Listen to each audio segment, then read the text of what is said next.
Good morning everyone. Welcome है आपका class 12 subject accountancy chapter 10 है अपना।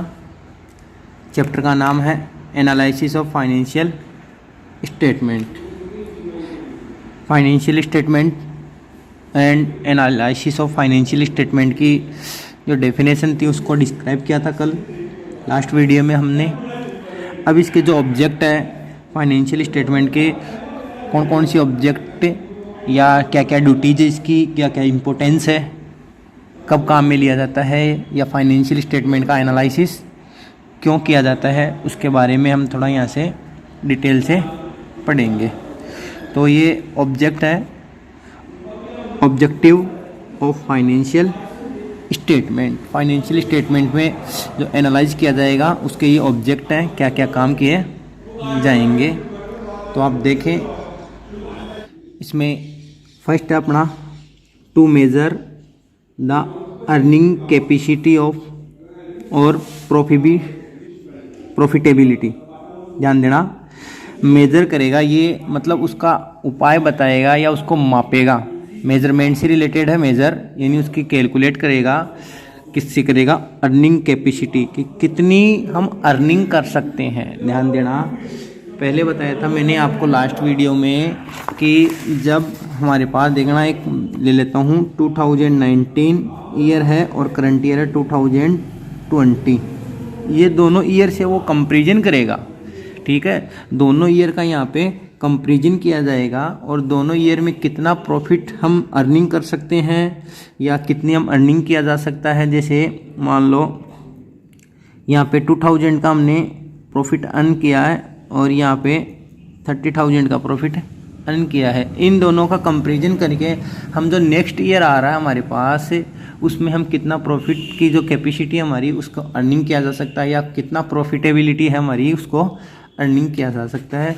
इसमें फाइनेंशियल जो स्टेटमेंट है उनका एनालाइज करके किया जा सकता है। क्लियर। अगला है हमारे पास दूसरा टॉपिक है टू मेजर द सॉल्वेंसी। ध्यान देना, सॉल्वेंसी का मतलब होता है भुगतान। सॉल्वेंसी का मतलब होता है भुगतान, यानी पेमेंट करना। कि हमारे पास से हम जितने डेप्ट लेंगे, मतलब बिजनेस चल रहा है तो बिजनेस का मतलब आउटसाइड से भी हम पैसा बिजनेस में इन्वॉल्व करते हैं, यानी उधार पैसा लेते हैं, जिससे लोन के रूप में हो गया, शॉर्ट टर्म के रूप में हो गया, लॉन्ग टर्म के रूप में हो गया। वो पैसा क्या होता है? आउटसाइड लायबिलिटी से हम फाइनेंस करवाते हैं। क्लियर, समझ में आ रही है मेरी बात? फाइनेंस करवाते हैं। जैसे बैंक से लोन ले लिया तो भाई बैंक लोन देगा हमें, तो भाई उसके जो अगेंस्ट में या उसके एवज में हमारे से कुछ डॉक्यूमेंट्स इशू करवाएगा, या हमारी जो वो देखेगा कि हमारी सैलरी कितनी है उसके अकॉर्डिंग लोन देगा, या वो देखेगा हमारा जो बिजनेस है कहाँ तक स्टेबल है, ये हमें रीपेमेंट कर सकता है कि नहीं कर सकता। बैंक हर चीज़ सोच के ही हमें लोन प्रोवाइड करवाएगा। तो हमारी जो बिजनेस की सॉल्वेंसी जो कैपेसिटी है उसका भी मेजर किया जाता है फाइनेंशियल एनालिसिस से। क्लियर। अगला पॉइंट है हमारे पास to measure the financial strength. वही बात आ गई है, फाइनेंशियल स्ट्रेंथ, यानी जो बिजनेस की फाइनेंशियल इकोनॉमिकल जो पावर है उसको, उसकी स्ट्रेंथ को वो कैलकुलेट करता है कि बिजनेस की जो स्ट्रेंथ है, फाइनेंशियल स्ट्रेंथ, वो लास्ट ईयर कितनी थी और करंट ईयर कितनी है। सपोज जैसे बात करते हैं 2020 और 19 में हमारा जो बिजनेस स्टेबल है, बिजनेस 2020 में जो हमारी एक्चुअल में एसेट्स हैं वो यहाँ पे हमारे पास 20 लाख है। अब हम जब इसमें कंपैरिजन करेंगे कि भाई 2020 में हमारे पास जो एसेट्स है वो इंक्रीज होकर आए या जो हमारे लायबिलिटी है वो डिक्रीज हुई, तो मतलब इकोनॉमिकल जो पावर है, फाइनेंशियल जो पावर है, स्ट्रेंथ है, उसको स्ट्रॉन्ग बनाता है या उसका मेजर करता है कि कितना पावर में है, उसको मेजर करता है ये। क्लियर। अगला पॉइंट है हमारे पास इसमें to make comparative study with other firm. ध्यान देना, कंपैरेटिव स्टडी करेगा ये। क्या करेगा? कंपैरेटिव स्टडी, यानी एक फर्म से दूसरे फर्म में, वापस देखना, to make comparative study with other firm. अपना बिजनेस है, अपन बिजनेस कर रहे हैं, एक पर्सन बिजनेस कर रहा है, तो सामने वाले बिजनेस से अपन क्या करते हैं, उसका कंपेटिटिव या कंपटीशन फाइट करते हैं, उससे कंपेटिटिव करते हैं, कंपटीशन करते हैं। और हम ये देखते हैं कि सामने भी हमारा सेम बिजनेस है, वो प्रॉफिट अर्न कर रहा है, उसकी असेट्स इतनी है, लायबिलिटी कम है, तो उसका क्या रीज़न है, उसका भी यहाँ पे मेजरमेंट किया जाता है, मेजर किया जाता है, उसको फाइंड आउट किया जाएगा कि सेम बिजनेस होते हुए भी हमारा बिजनेस जो प्रॉफिट है वो कम अर्न कर रहा है और सामने वाला बिजनेस है जो प्रॉफिट अर्न ज़्यादा कर रहा है। तो आ गई ना बात।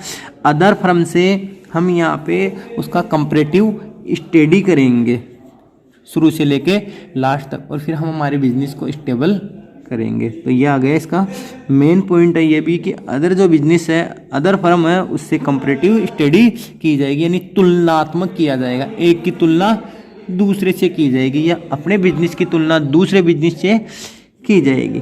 क्लियर। अब ध्यान देना अगला, इसमें 5th पॉइंट क्या कह रहा है, to measure the capability. Capability का मतलब हो गया क्षमता, कैपेबिलिटी का मतलब क्या हो गया, क्षमता। क्या क्षमता है, वही आ गई रीपेमेंट की, यानी पावर क्या है, of payment of interest and dividend. समझ में देखना कि मेजर क्या करेगा, to capability of payment of interest and dividend. यानी कहने का मतलब ये है, अगर हम हार्ड वर्किंग करेंगे, बिजनेस में हार्ड वर्किंग करेंगे तो हमारे पास जो प्रॉफिट होगा वो ज़्यादा अर्न होगा, हायर होगा, और ज़्यादा हायर होगा तो जो डिविडेंड है वो भी हम पेमेंट कर पाएंगे या नहीं कर पाएंगे। इंटरेस्ट है, जैसे मान लो कि हमने बाहर से लोन प्रोवाइड करवा लिया, लोन ले लिया है हमने, लोन अगर हमने टेकन किया है तो लोन पे भैया इंटरेस्ट भी पे करना पड़ेगा। तो इंटरेस्ट तभी पे किया जा सकता है हमारे से जब हम उस जो लोन हमने लिया है, जो ये अमाउंट लिए, उससे हम बिजनेस में कुछ अर्न करें या बिजनेस में उसको इन्वेस्ट करें। तो यह आ गया to measure the capability of payment of interest and dividend. Clear. आगे बनता है हमारे पास, ध्यान से देखना, टू आइडेंटिफाई, यह पहचान करता है, to identify the trend of the business. Trend का मतलब हो गया यहाँ पे प्रवृत्ति या स्वभाव। कहने का मतलब ये है कि बिजनेस हम किस चीज़ का कर रहे हैं या बिजनेस का एक्चुअल में ट्रेंड क्या है। कहते हैं ना चलन है या चलन से बाहर हो जाना। तो एक बिजनेस के दूसरे बिजनेस का यहाँ पे एनालिसिस किया जाएगा, कंपैरेटिव स्टडी की जाएगी, और उसके बाद में उसका ट्रेंड निकाला जाएगा कि इस बिजनेस का आइडेंटिफाई ट्रेंड क्या है, किस और ये इम्प्रूव हो रहा है, प्रॉफिट की ओर इम्प्रूव हो रहा है या लॉस की ओर इम्प्रूव हो रहा है, उसका यहाँ पे आइडेंटिफाई किया जाएगा। It's clear. आगे हमारे पास टू जज, ये जजमेंट करेगा या जज करेगा द इफिशियंसी। इफिशियंसी का मतलब होता है हमारे पास दक्षता। इफिशियंसी का मतलब क्या, दक्षता, यानी एक तरीके से हम कैपेसिटी बोल सकते हैं, काम करने का पावर ही हम इसको बोल सकते हैं ऑफ मैनेजमेंट। कहने का मतलब क्या हो रहा है, ये जजमेंट करता है, किसका जजमेंट करता है कि हमारे पास क्या इफिशियंसी, हमारे में पावर है कि नहीं है, किसको करने का, मैनेजमेंट को करने का। तो ये मैनेजमेंट को करने का हमारे में पावर है या नहीं है, उसका भी क्या करता है, एनालिसिस करता है। क्लियर। आगे है हमारे पास to provide useful information to management. Financial statement का जब एनालाइज किया जाएगा तो एनालाइज में क्या ऑब्जेक्ट आ रहा है इसका मेन, कि जो यूजफुल इंफॉर्मेशन है, यूजफुल इंफॉर्मेशन है, वो इंफॉर्मेशन हमें प्रोवाइड करवाई जाएगी, किसके द्वारा, फाइनेंशियल स्टेटमेंट के एनालाइज के थ्रू यूजफुल इंफॉर्मेशन हमें प्रोवाइड करवाई जाएगी। That's clear. एक बार वापस रिपीट कर रहा हूँ और वापस दोबारा देख लेना, फिर इसके आगे का टॉपिक हम पढ़ेंगे। देखना, to measure the earning capacity और प्रॉफिटेबिलिटी, यानी कितना प्रॉफिट अर्न किया जाएगा, क्या क्या हम वर्क करें एक्स्ट्रा जिससे कि हमें बिजनेस में प्रॉफिट ज़्यादा हो या अर्निंग ज़्यादा हो। टू मेजर द सोल्वेंसी, कि हम किस प्रकार से हमारे जो लोन लिया हुआ था शॉर्ट टर्म लॉन्ग टर्म, उन लोन का पेमेंट किस प्रकार से करें, उसका भी हमें यहाँ पे मेजरमेंट किया जाएगा। To measure the financial strength business की फाइनेंशियल पोजीशन कहाँ तक ग्रोथ हो गई है, उसका भी यहाँ पे मेजरमेंट किया जाएगा। क्लियर। आगे हो रहा है यहाँ पे to make comparative study with other firm, यानी वही बात आ गई, एक फर्म से दूसरे फर्म का यहाँ पे कॉम्परेटिव स्टडी की जाएगी। क्लियर, कि कितना उस बिजनेस में किया जा रहा है, कि वो बिजनेस कितना इफेक्टिव है। आगे है to measure the capability of payment of interest and dividend, वही बात है रही, बिजनेस में हमारे पास जितना भी अगर हम हायर हार्ड वर्किंग करेंगे तो उसमें इंटरेस्ट भी ज़्यादा होगा और जो डिविडेंड होगा वो भी हायर प्राइस में होगा। क्लियर। आगे हमारे पास to identify the trend business, ये बिजनेस की जो आइडेंटिफाई है, जो ट्रेंड है, बिजनेस किस तरीका का है, एब्सोल्यूट है या चलन में है, उस बिजनेस को ये आइडेंटिफाई करेगा। टू जज the efficiency of the management, business में काम करने लायक बिजनेस का जो क्या मैनेजमेंट है, किस प्रकार से बिजनेस किया जाएगा, उसको आइडेंटिफाई करेगा, उसकी दक्षता को कैलकुलेट करेगा, उसको फाइंड आउट करेगा और यूजफुल इंफॉर्मेशन प्रोवाइड करवाएगा। क्लियर। क्लियर। अब देखते हैं कि जो इन्फॉर्मेशन है किस किस को प्रोवाइड करवाई जाएगी यहाँ पे इन्फॉर्मेशन। तो ध्यान देना, जो इन्फॉर्मेशन होती है बिजनेस की भी, जो भी यूजफुल इन्फॉर्मेशन होती हैं वो दो पार्टियों को प्रोवाइड की जाती है। यूज़र होते हैं, दो यूज़र होते हैं, टू यूज़र्स होते हैं यहाँ पे, एक तो इंटरनल यूज़र और एक एक्सटर्नल यूज़र। कि बिजनेस में कौन से इंटरनल यूज़र है, यानी बिजनेस में काम करने वाले कौन कौन से यूज़र है उनको इंटरनल यूज़र बोला जाएगा, और बिजनेस के बाहर कौन कौन से यूज़र है उनको आउटसाइड या एक्सटर्नल यूज़र बोला जाएगा। देखना बिजनेस में जो जो काम कर रहा है, ठीक है, बिजनेस में देखना। अब इसको पढ़ते हैं हम कि जो यूज़र है इंफॉर्मेशन को यूज करने वाले, उसको देखेंगे हम। यहाँ पे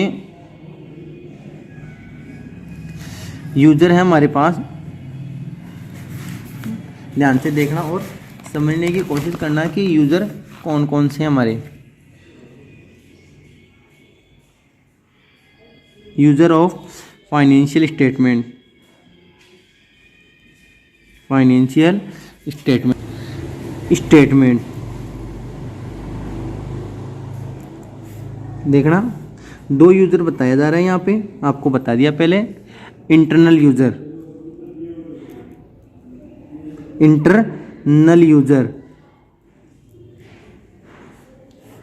और एक यूज़र है एक्सटर्नल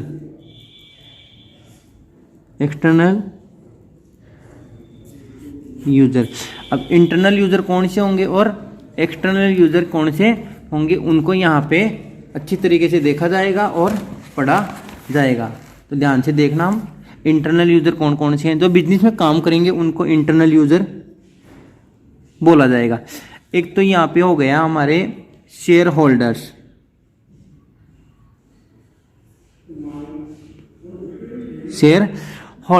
यानी जो बिजनेस के शेयर होल्डर्स हैं, बिजनेस को या कंपनी है, जो भी कंपनी के जो शेयर परचेज करता है यानी पैसा इन्वेस्ट करता है, वो शेयर होल्डर है।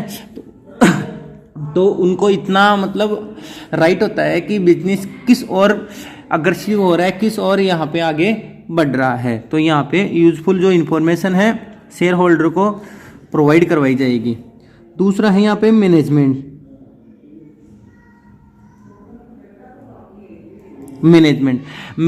के लिए भी यहाँ इम्पोर्टेंट जो यूजफुल इंफॉर्मेशन है उनको यहाँ पे प्रोवाइड करवाई जाएगी, जिससे कि मैनेजमेंट और अच्छा वर्क कर सकें। एक है यहाँ पे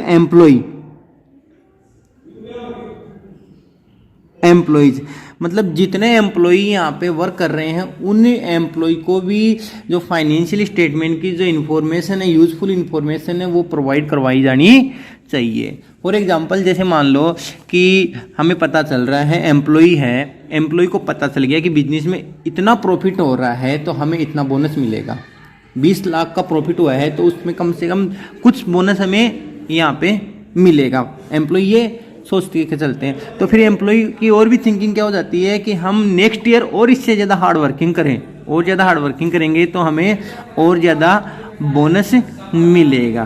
क्लियर। तो ये हो गया हमारे पास यहाँ पे इंटरनल यूज़र। इंटरनल यूज़र में शेयर होल्डर्स आ गया, उसके बाद में क्या आ गया, मैनेजमेंट आ गया, और फिर क्या आ गया यहाँ पे, एम्प्लॉई आ गया। क्लियर। अब देखते हैं हम एक्सटर्नल। एक्सटर्नल यूज़र कौन कौन से होते हैं। एक्सटर्नल यूज़र वो होते हैं जो बिजनेस में आउटसाइड लायबिलिटीज होती है, यानी बिजनेस में आउटसाइड से पैसा इन होता है, उसमें बोला जाता है। इसमें आ जाएगा एक तो बैंक आ जाएगा, यानी बैंक हमें पैसा प्रोवाइड करवाता है, तो बैंक अगर पैसा प्रोवाइड करवाया जाएगा तो बैंक ये भी देखेगा ये सॉल्वेंट है कि नहीं है, टाइमली पेमेंट कर देगा या नहीं कर देगा। एक है financial organisation. Financial organisation, financial organisation भी वो होती है जो फाइनेंस का काम करती है, यानी पैसे इनफ्लो या आउटफ्लो करती है, किसी को भी प्रोवाइड करवाएगी। क्लियर। एक होता है यहाँ पे क्रेडिटर्स। क्रेडिटर्स वो होते हैं जिनसे हम क्रेडिट परचेज करते हैं। मार्केट हमारा फर्म है, हम क्रेडिट परचेज करेंगे, तो क्रेडिट परचेज करेंगे तो सामने वाली पार्टी देखती है कि भाई ये कितने टाइम के लिए हमें हमारे से क्रेडिट कर रहा है, परचेज कर रहा है, हम सेल आउट करें कि नहीं करें, ये पेमेंट कर सकता है या नहीं कर सकता। इसको तो बिजनेस की यूजफुल इंफॉर्मेशन है, वो प्रोवाइड करवाना बहुत ही नीड होता है। एक है गवर्नमेंट एंड जो अदर डिपार्टमेंट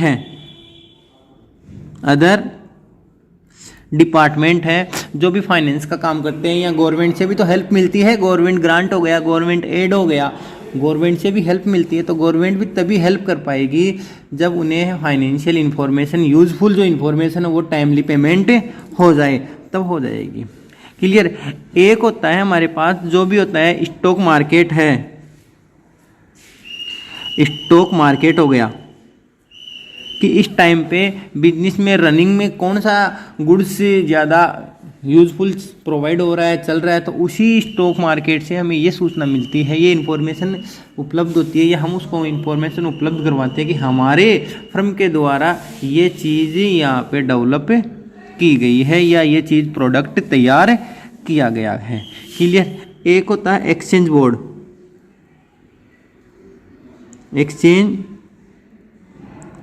एक्सचेंज बोर्ड भी वही हो गया, स्टॉक से रिलेटेड ही होता है, स्टॉक मार्केट में से रिलेटेड होता है एक्सचेंज बोर्ड, जिसमें गुड्स का या स्टॉक का एक्सचेंज किया जाता है, या मार्केट में कौन सा स्टॉक अब प्रचलन में यानी ज़्यादा चल रहा है, तो उसी का कंपनी के द्वारा या फर्म के द्वारा प्रोडक्ट या प्रोडक्शन किया जाता है। क्लियर। तो ये इन्फॉर्मेशन हो गई, यूजफुल इन्फॉर्मेशन इंटरनल यूज़र के लिए होती है और एक्सटर्नल यूजर्स के लिए होती है। इंटरनल यूज़र में शेयर होल्डर हो गया, ओनर हो गया, मैनेजमेंट हो गया, एम्प्लॉय हो गया, ये इंटरनल यूज़र होते हैं। एक्सटर्नल यूज़र वो हो गए जिनसे बाहर से पैसा प्रोवाइड होता है फर्म में, और उनको इतना राइट होता है कि हमारा जो पैसा है या जो भी फाइनेंस की जो प्रॉब्लम को क्रिएट करते हैं, दूर करते हैं, वो वापस रिफंड होगा या नहीं होगा। तो आउटसाइड लायबिलिटी या आउटसाइड जो एक्सटर्नल है उनको इस नाम से कॉल्ड किया जाएगा। क्लियर। तो आज के लिए इतना ही काफ़ी है। इस थ्योरेटिकल पोर्शन को आप अच्छी तरीके देखें, समझने की कोशिश करें। इससे रिलेटेड जो भी टॉपिक होगा वो कल आपको क्लियर किया जाएगा। Thank you so much.